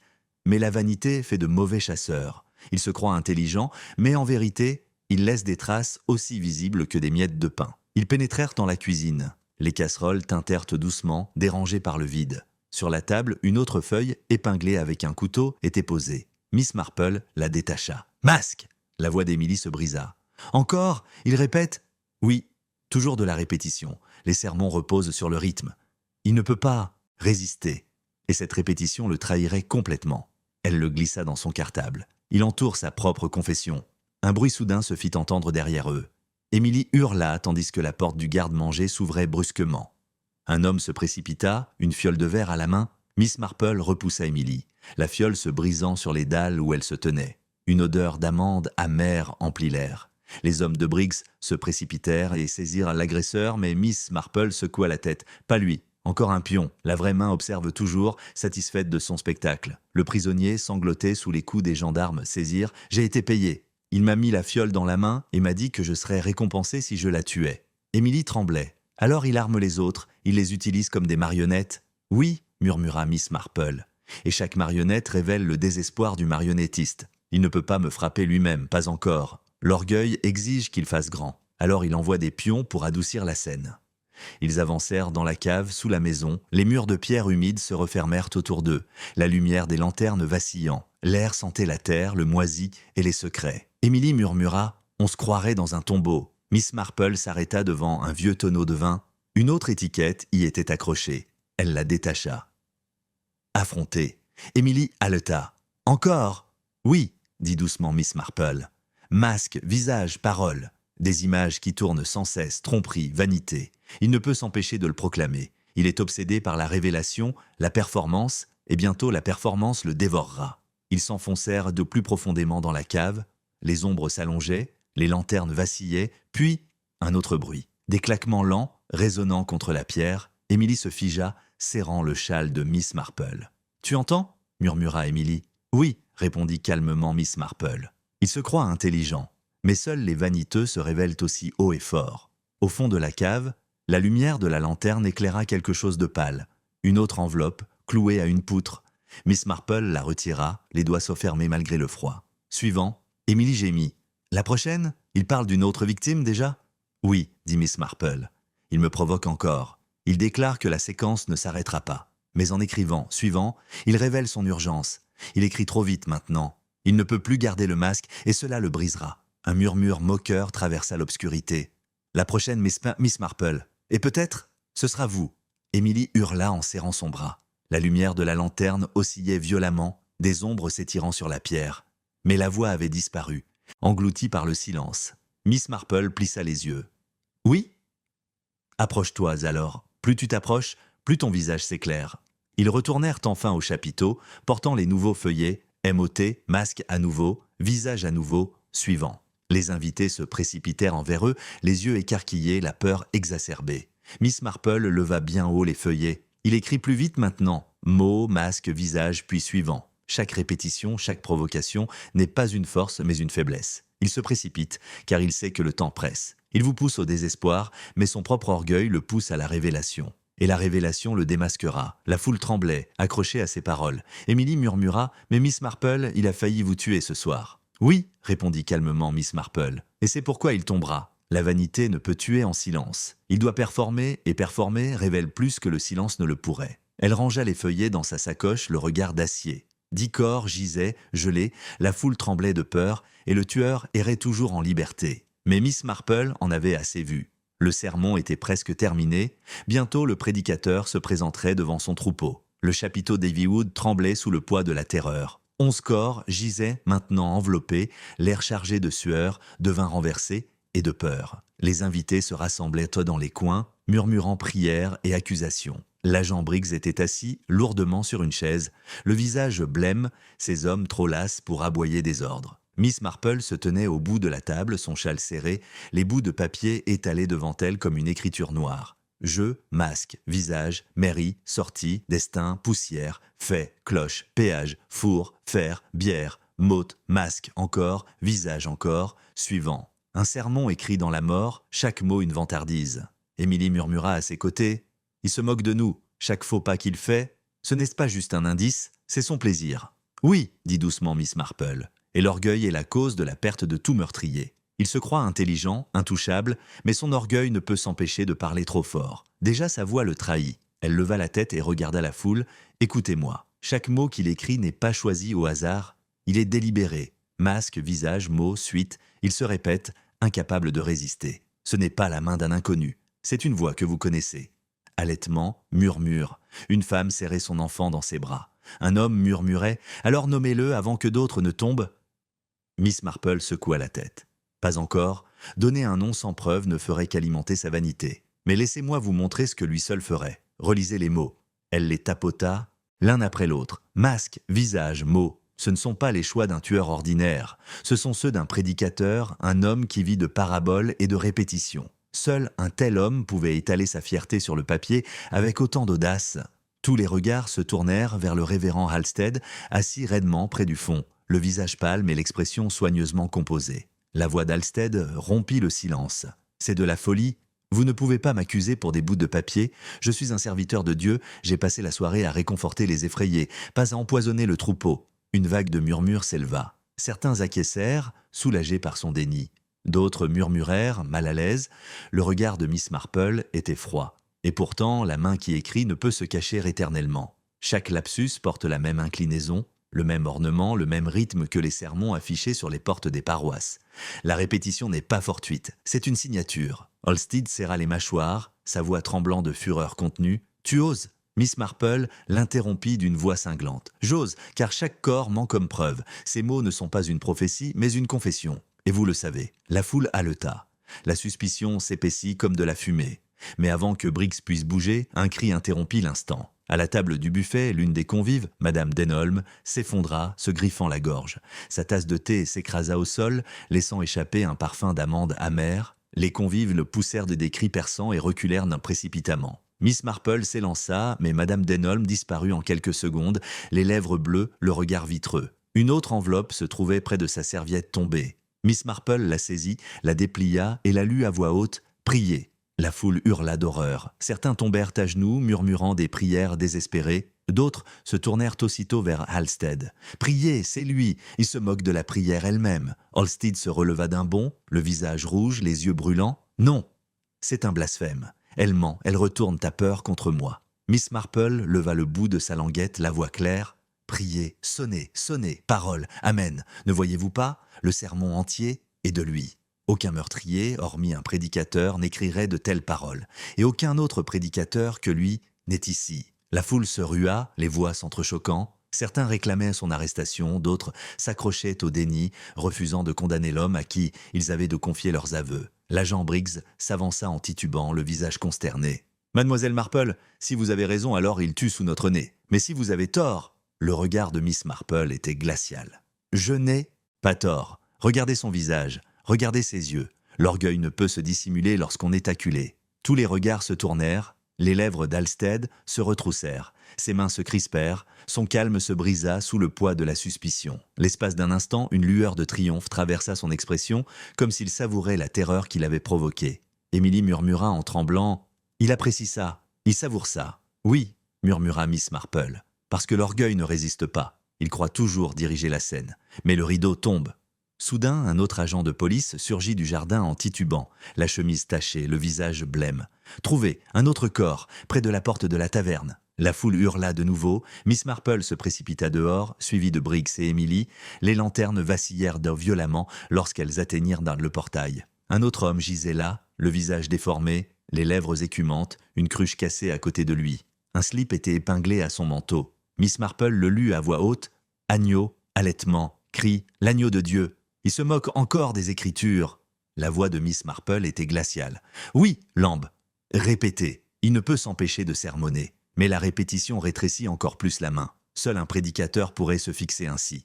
Et il n'y a que Halstead ici. La foule hurla. La voix d'Halstead tonna derrière eux. « Elle ment. Elle utilise votre chagrin pour ses manigances. C'est de la calomnie. » Miss Marple se retourna brusquement. « Et pourtant, chaque mot crie votre nom plus fort que le mien. » La foule était au bord de l'émeute, partagée entre la fureur envers Halstead et l'incrédulité que leur pasteur puisse être le boucher parmi eux. Briggs tremblait, déchiré. « Miss Marple, c'est le seul à qui ça correspond. Je n'ai aucune preuve digne d'un procès. »« Vous l'aurez bientôt, » dit Miss Marple. « Il ne peut résister à un dernier coup d'éclat. Il va tenter de me conquérir ici devant vous tous. Et quand il y parviendra, il se jettera dans son propre piège. » Émilie s'accroche à son bras. « Mais ça veut dire qu'il va encore essayer de te tuer. » « Oui, » répondit calmement Miss Marple. « Et c'est là qu'il perdra. Car la vanité ne peut tuer en silence. Il doit prêcher tout en frappant, et quand il prêche, son masque tombe. » Ils retournèrent au chapiteau, la foule se serrant les coudes, la peur et la fureur mêlées. Halstead était assis, raide, les mains tremblantes, le visage fissuré par la tension. Miss Marple étala de nouveau les feuillets sur la table d'une voix ferme. « Regardez-les. Priez, agneau, cloche, sonnez, parole, visage, masque, jeu. Ce n'est pas la piste d'un meurtrier, c'est un sermon écrit avec du poison, et les sermons n'appartiennent qu'aux prédicateurs. Vous connaissez la vérité maintenant. Il est parmi nous et il est acculé. » La foule frissonna, les murmures se transformant en cris. Halstead serra les mâchoires, les yeux brillants de fureur. Émilie murmura « Tu l'as réduit à un seul, mais il est toujours libre de tuer à nouveau. »« Oui, dit doucement Miss Marple. » « Et c'est pourquoi la prochaine étape doit être la mienne. Elle rangea les feuillets dans sa sacoche sans quitter Halstead des yeux. L'orgueil a guidé sa main depuis le début. Et l'orgueil le guidera dans mon piège. Le chapiteau gémissait sous le poids de la peur. L'air était chargé de sueur, de fumée de bougies et d'une légère odeur persistante d'amande. 11 corps gisaient maintenant enveloppés dans des draps bleus blancs, accusant silencieusement les vivants. Les invités se rassemblèrent dans les coins, murmurant des prières à travers leurs larmes. L'agent Briggs se tenait près de l'entrée, pâle et abattu, ses hommes trop lasses pour aboyer des ordres. À la table d'honneur, Miss Marple étala une fois de plus les feuillets de télégrammes, le regard perçant malgré l'épuisement gravé sur son visage. Jeu, masque, visage, mairie, sortie, destin, poussière, terminé, cloche, péage, four, faire bière, parole, masque à nouveau, visage à nouveau, suivant, prière, agneau, un sermon grotesque, écrit au poison et à l'encre. Émilie se pencha, la voix tremblante. Il n'arrête pas de répéter les mots. Masque, visage, agneau, c'est comme s'il voulait qu'on les entende jusqu'à ce qu'ils résonnent dans nos os. Oui, dit doucement Miss Marple, parce que la répétition est l'arme du prédicateur. Il martèle le sens dans la mémoire. Mais en martelant, il brise le masque. Il se nomme à chaque écho. La foule s'agita fébrile. Certains murmurèrent « Nommez-le ». D'autres regardèrent vers le fond, où le révérend Halstead était assis, raide et pâle, les mains tremblantes qu'il tentait de masquer sous ses bras croisés. Soudain, un cri dissipa l'attention. Un agent entra en titubant, la main tremblante, tendant une autre enveloppe. « J'ai trouvé ça, cloué à la porte de l'église !» Des exclamations de surprise parcoururent la tente. Miss Marple le prit aussitôt, le déplia et le brandit. 4 lettres austères lui répondirent « Dernier ». La foule a éclaté. « Le dernier ? Ça veut dire que c'est fini ? Ou un de plus ?» La voix de Miss Marple perça le brouhaha, froid et clair. « Dernier ne signifie pas la fin de son jeu. Cela signifie que la dernière victime a été choisie. Il a annoncé son dénouement. Le sermon touche à sa fin. Une vague de panique s'empara du chapiteau. Les invités se serraient les uns contre les autres, certains sanglotant, d'autres exigeant qu'on les laisse sortir. Briggs cria calmement, mais sa voix se brisa. Émilie murmura en serrant le bras de Miss Marple. « Qui est le dernier ?» Les yeux de Miss Marple balayèrent la foule, son esprit s'emballant. Il choisit des symboles, toujours. Le pouvoir, la vanité, la foi, le cœur. Qui incarne désormais le dernier ? Qui porte le dernier mot de son sermon tordu. Elle se déplaçait parmi les corps enveloppés, effleurant chaque feuillet du doigt. Lady Ivywood, pouvoir, Arbuthnot, loyauté, Redwell, vanité, Weatherby, réputation, Spalding, foi, Cook, foyer. Chaque mort était un vers. Mais le final doit être plus que cela. Le dernier doit être non seulement un symbole, mais un aboutissement. Celui dont la mort réduira ce village au silence. Émilie haleta. Alors, ce doit être Lord Ivywood.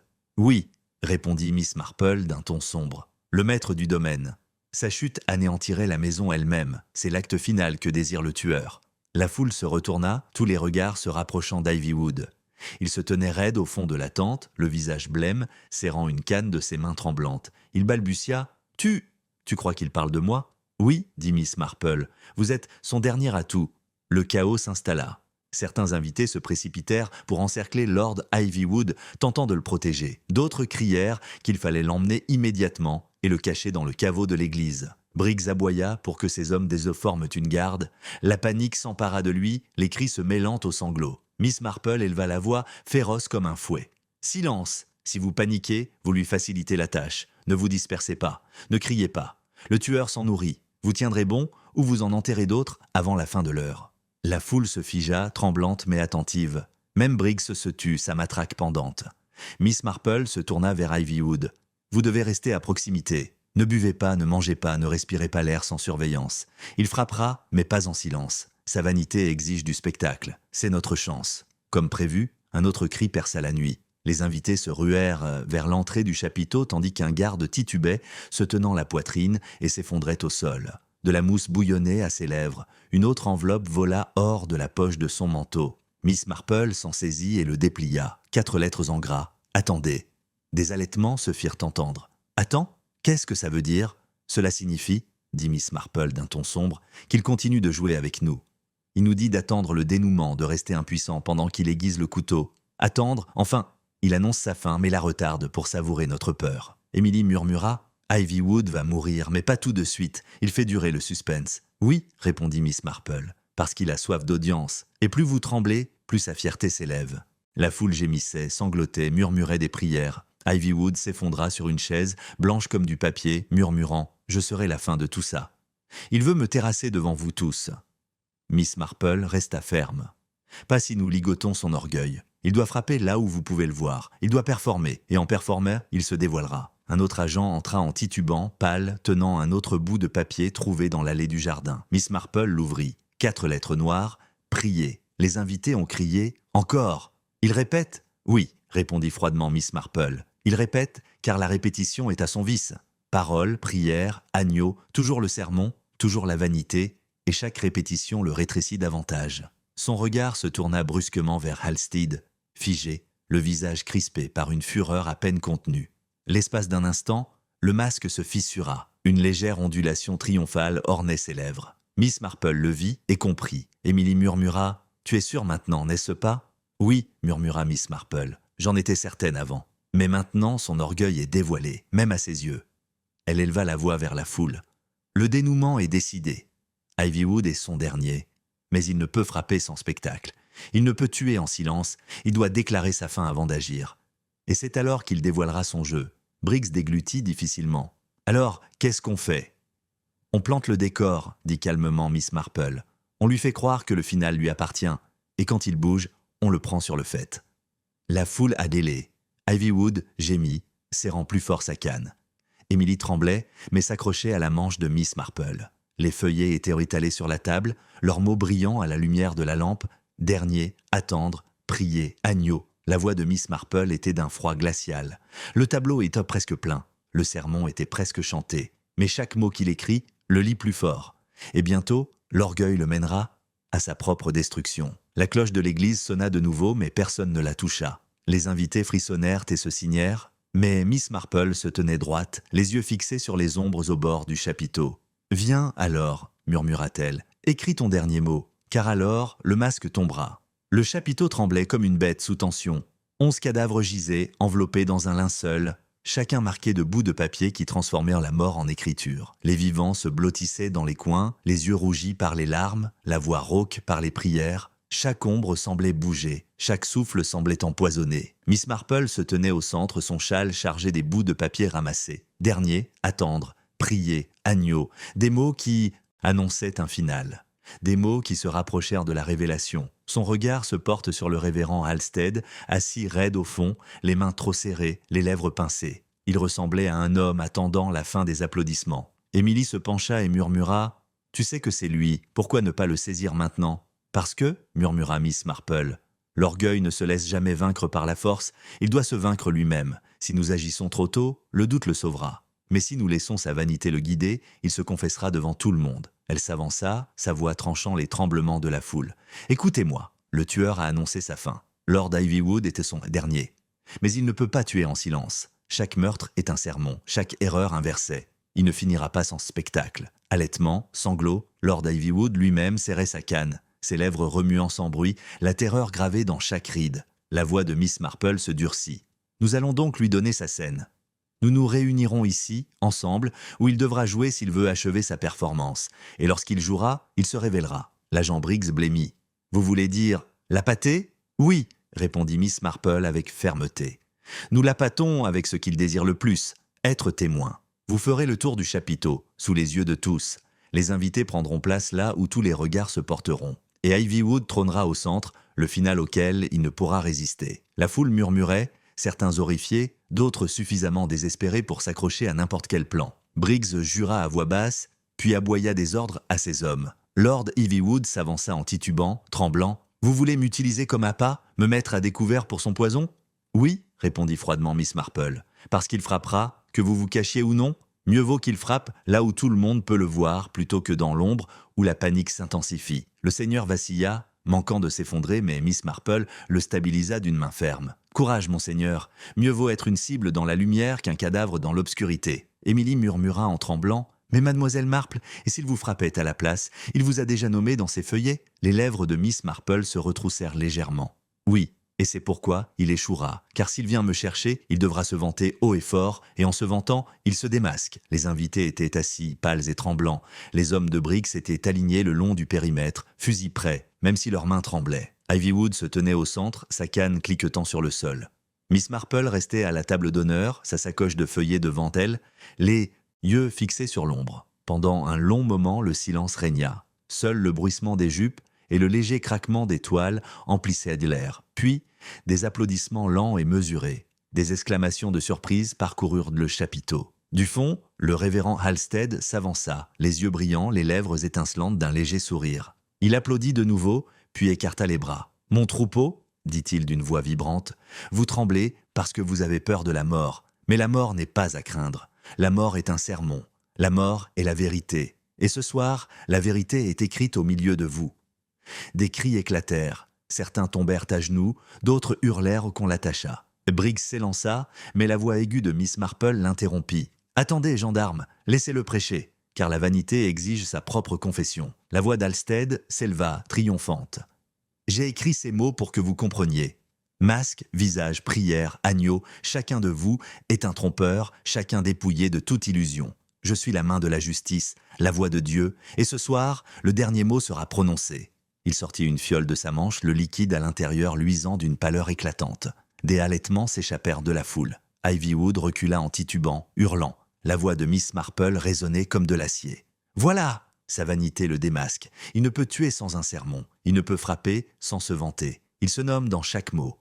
Briggs se jeta sur lui, mais Halstead lança la fiole vers Ivywood. Miss Marple retira son châle de ses épaules et le rattrapa en plein vol. Le verre se brisa, le liquide sifflant sur le tissu, une odeur d'amande amère monta, mais Ivywood resta indemne. La foule hurla de stupeur. Le masque d'Halstead se transforma en fureur. « Vous osez interrompre l'œuvre de Dieu ?»« Non, » répondit froidement Miss Marple. « Je le révèle pour ce qu'il est. De l'orgueil, non pas la volonté de Dieu, mais de la vanité. Vous avez tué, non pas pour la justice, mais pour le spectacle. Et le spectacle vous a trahi. » Le visage d'Halstead se crispa, son sang-froid disparut. Il arracha une autre fiole de son manteau, mais les agents se rapprochaient. Il frappa sauvagement, hurlant des passages bibliques transformés en jurons. Les invités hurlèrent, se pressant contre lui. La voix de Miss Marple trancha le chaos. « Regardez-le. Il ne peut s'empêcher de se déclarer même maintenant. Il doit être entendu. Il doit être vu. Ce n'est pas la main de Dieu, c'est de l'orgueil. Et l'orgueil tombe toujours. » Les hommes de Briggs s'accrochèrent à Halstead, le tirant au sol, les fioles se brisant au sol. Le prédicateur se débattit comme un possédé, mais ses paroles le condamnèrent des plus forts que ses poings. « Tu étais aveugle !» hurla-t-il. « Aveugle à ton péché, aveugle à tes mensonges. Je t'ai donné la vérité. Le châle de Miss Marple lui couvrit le visage, le réduisant au silence. « Non, dit-elle, tu ne leur as donné que de la peur, et la peur ne peut nourrir la foi. » La foule explosa. Certains pleuraient, d'autres criaient, d'autres murmuraient des prières de soulagement. Ivywood s'effondra sur sa chaise, tremblant de façon incontrôlable. Emily s'accroche à Miss Marple, des larmes coulant sur ses joues. Briggs ligota les poignets d'Halstead, les mains tremblantes. « Vous aviez raison, Miss Marple. Son orgueil l'a pendu plus vite que n'importe quelle corde. »« Oui, dit doucement Miss Marple en rassemblant les feuillets dans sa sacoche. « Parce que la vanité ne peut rester cachée. Elle écrit son nom encore et encore jusqu'à ce que le monde entier puisse le lire. Et c'est ainsi qu'il s'est prêché lui-même jusqu'à la potence. » Mais alors même qu'ils entraînaient Halstead vers la porte, il leva la tête, le regard hagard, la voix tonitruante une dernière fois. « Ce n'est pas fini. Le dernier mot n'est pas encore prononcé. » La foule haleta, la terreur s'emparant à nouveau de lui. Miss Marple plissa les yeux. « Alors laissez-le parler, car son dernier mot sera sa perte. » La cloche de l'église sonna une fois, résonnant sur la pelouse. Les invités frissonnèrent, serrés les uns contre les autres, mais Miss Marple resta calme, le regard perçant, son châle enroulé autour de ses épaules. « Le piège est tendu, » murmura-t-elle, le sermon touche à sa fin. « Et le dernier mot ne sera pas le sien, mais le mien. » Le chapiteau tremblait au son de la cloche. 11 cadavres gisaient dans leurs linceuls de lin, les vivants blottis, terrifiés. Au centre de tout cela, le révérend Halstead se tordait sous l'emprise des agents. Ses yeux brûlèrent de fureur, ses lèvres se tordaient en un sourire trop large, trop triomphant pour un homme enchaîné. Miss Marple resta impassible, son châle noirci par le poison qu'elle avait attrapé quelques minutes auparavant. Les bouts de papier étaient rassemblés devant elle, l'évangile de la mort du tueur. Jeu, masque, visage, mari, sortie, destin, poussière, fait, cloche, péage, four, fer, bière, mot, suivant, prière, agneau, dernier, attendre, un sermon griffonné d'encre et de sang. Émilie murmura, agrippée à sa manche, « C'est fini, n'est-ce pas? Il est ligoté, il ne peut plus faire de mal à personne. » « Non, dit doucement Miss Marple. Pour des hommes comme lui, le silence est mortel. Et il n'a pas dit son dernier mot. Halstead rejeta la tête en arrière et rit, un rire qui glaça tous les invités. Imbécile! Croyez-vous que la corde et le fer puissent arrêter la parole de Dieu? Je suis sa voix à son jugement, et le jugement n'est pas encore terminé. Il se tordit violemment, se libérant de l'emprise d'un agent. Dans sa main brillait un éclat de verre arraché d'une fiole brisée. Des halètements jaillirent tandis qu'il fendit l'air, repoussant les gardes. Ivywood hurla, recroquevillé derrière la table. Briggs aboya des ordres, mais sa voix fut couverte par le chaos. Les invités se dispersèrent en hurlant. Certains se précipitèrent vers les portes, d'autres tombèrent à genoux. La scène frôlait l'émeute. La voix de Miss Marple trancha le vacarme, aussi cinglante qu'un coup de fouet. « Assez! Arrête tes fanfaronnades, Halstead. Tu n'es pas la parole de Dieu. Tu n'es qu'un homme, et un homme vaniteux, qui plus est. » Halstead se figea, son regard fou la fixant. « Vaine? Tu me traites de vaniteuse? »« Oui, » répondit froidement Miss Marple. Chaque faux pas, chaque sermon, chaque mot répété. Un homme de Dieu parle pour guider. Vous ne parliez que pour vous glorifier. Masque, visage, paroles, prières, vous les répétiez parce que vous vouliez entendre votre propre voix résonner dans leur terreur. Ce n'est pas de la foi, c'est de la vanité. Des halètements parcoururent la tente. Le visage d'Halstead se crispa. Son masque se fissura. Miss Marple s'avança, son châle effleurant le sol. Vous avez empoisonné Lady Ivywood parce que ses dettes bafouaient votre autorité. Vous avez frappé Arbuthnot parce qu'il se moquait de vos sermons. Vous avez tué Witherby parce qu'elle murmurait vos indiscrétions. Chaque victime n'a pas été choisie par Dieu, mais par votre orgueil blessé. Vous avez caché la justice dans les Écritures, mais chaque mort était une vengeance déguisée en sermon. Halstead rugit et se précipita en avant. Briggs et ses hommes resserrèrent les rangs, mais il frappa du verre, les repoussant. Les invités hurlèrent de nouveau, s'agrippant les uns aux autres. Ivywood gémit « Il va tous nous tuer !» Miss Marple éleva la voix, ferme comme le fer. « Et pourtant, tu me donnes raison. Même furieux, tu dois parler, agir, te déclarer juste. Mais c'est ce besoin même qui te démasque. Un véritable homme de Dieu n'a pas besoin de crier. Seuls les vaniteux doivent hurler. » Le visage d'Halstead se déforma, la fureur et le triomphe s'affrontant. « Vous ne savez rien, je suis l'élu. J'ai arraché vos masques et vous ai révélé la vérité. » « Non, » dit doucement Miss Marple, le regard d'acier. « Vous ne nous avez montré que votre propre masque. » Et ce soir, il tombe. Sur ce, elle sortit de son châle les bouts marqués masque et visage, les brandissant bien haut pour que tout le monde les voie. « Regardez, vous tous !» Il les écrivit encore et encore, car il ne pouvait résister. Il voulait vous accuser, mais en vérité, il n'écrivait que lui-même. Masque et visage, le sien. La foule a hélé. Les têtes se tournèrent, les yeux écarquillés, les voix murmurant, réalisant. Les murmures se transformèrent en cris. Il a écrit son propre nom. Masque, visage, c'était lui depuis... Le début? Halstead perdit son sang-froid. Il se jeta à nouveau sur Miss Marple. L'éclat de verre scintilla dans sa main, ses yeux flamboyants d'une intention meurtrière. Emily hurla, Briggs hurla, mais Miss Marple tint bon, le regard fixé sur elle. « Frappe donc, dit-elle calmement.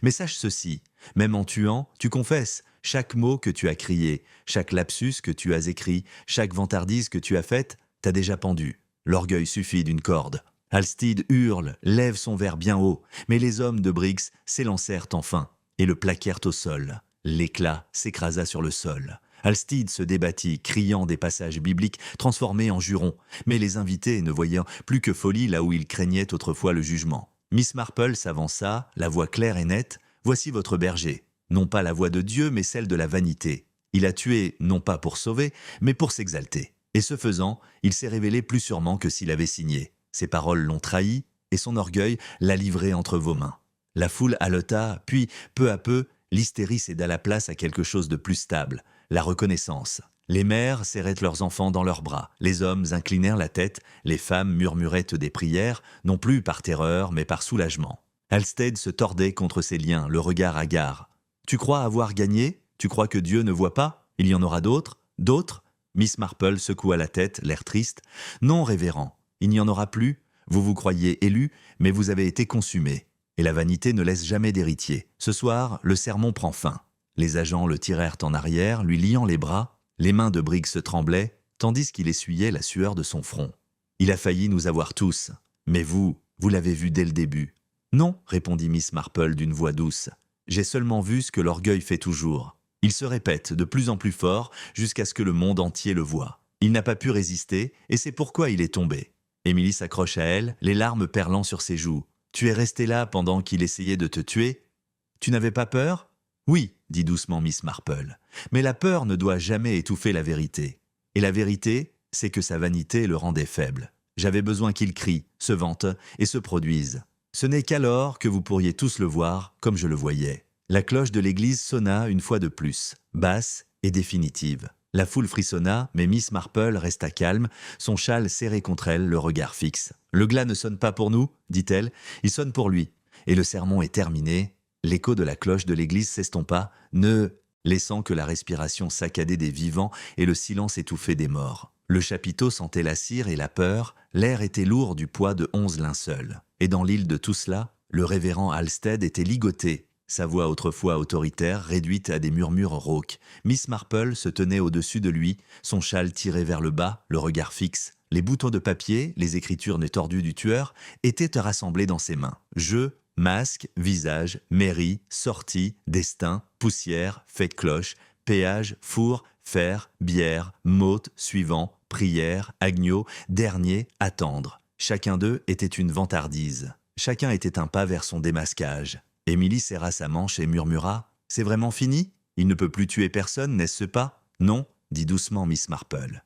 Ses mains sont liées, sa fierté réduite au silence. Le spectacle est terminé. Pourtant, tandis qu'elle parlait, un agent de police sortit du jardin en titubant, pâle et tremblant. Il tenait une autre enveloppe, la dernière qu'Halstead avait déposée avant sa chute. Il la déposa dans la paume de Miss Marple, les doigts tremblants.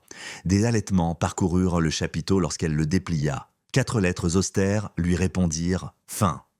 La foule frissonna. Certains se signèrent, d'autres murmurèrent des prières. Briggs cracha par terre en murmurant « Quelle arrogance !» Même en tombant, il a dû écrire une dernière lettre. « Oui », répondit Miss Marple d'une voix douce, « parce que l'orgueil ne peut s'arrêter tant qu'il n'a pas dit le dernier mot. Mais en vérité, ce mot le condamne. Fin certes, mais ce n'est pas la nôtre, c'est la sienne. » Elle leva le bout de sa robe, sa voix résonnant à travers la foule tremblante. Il a cherché à vous terroriser et à vous semer le chaos, à transformer ce jardin en un cimetière de votre propre création. Mais voyez-vous, son dernier mot n'a pas été triomphe, mais reddition. Fin.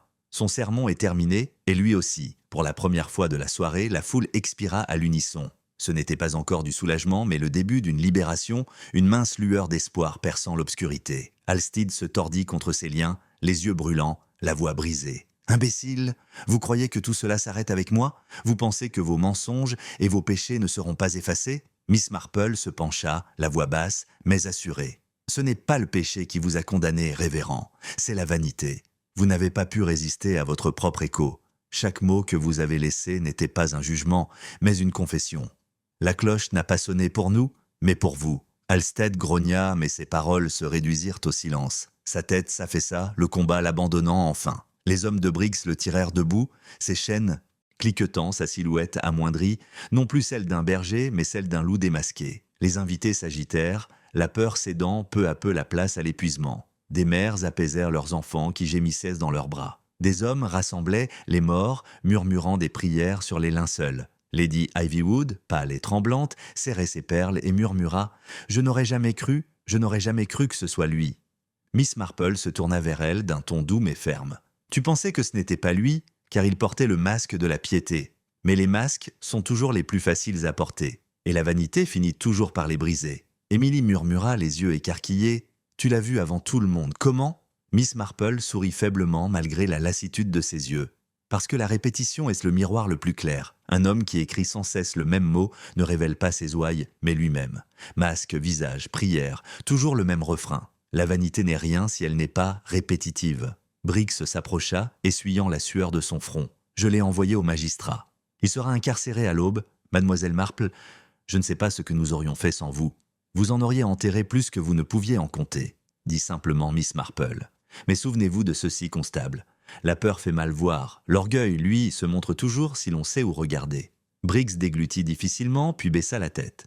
Je ne l'oublierai pas. Les villageois commencèrent à se disperser sous bonne garde, sortant du chapiteau dans la fraîcheur de la nuit. Les corps furent transportés avec révérence vers l'église, la cloche sonnant à nouveau, cette fois sonnée par des mains humaines assurées. Ce n'était plus un présage, mais un requiem. Émilie se tenait à côté de Miss Marple, les joues ruisselantes de larmes. Tant de morts en une seule nuit, et tout ça parce que la fierté d'un homme exigeait des applaudissements. « Oui », murmura Miss Marple. L'orgueil est le poison le plus mortel. Il tue non seulement les orgueilleux, mais aussi tous ceux qui s'approchent nos pieds trop près. Mais même l'orgueil laisse des traces. Il ne peut s'empêcher de s'écrire encore et encore, jusqu'à ce que même les aveugles puissent le lire. Émilie frissonna.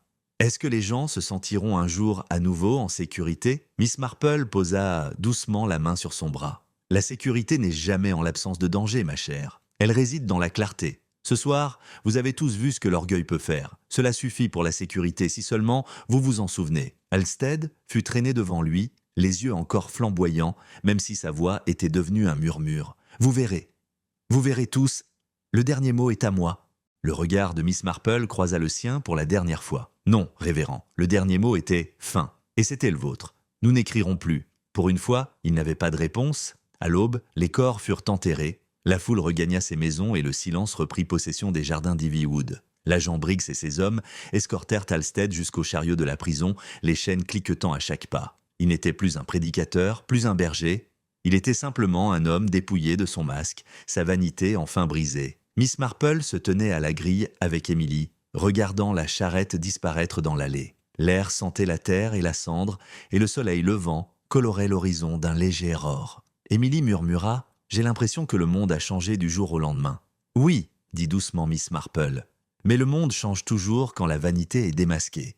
La leçon est toujours la même. La vérité ne porte pas de masque, mais l'orgueil en porte toujours deux. Elle glissa les bouts de papier dans son châle, désormais inoffensif, simple trace d'encre sur parchemin.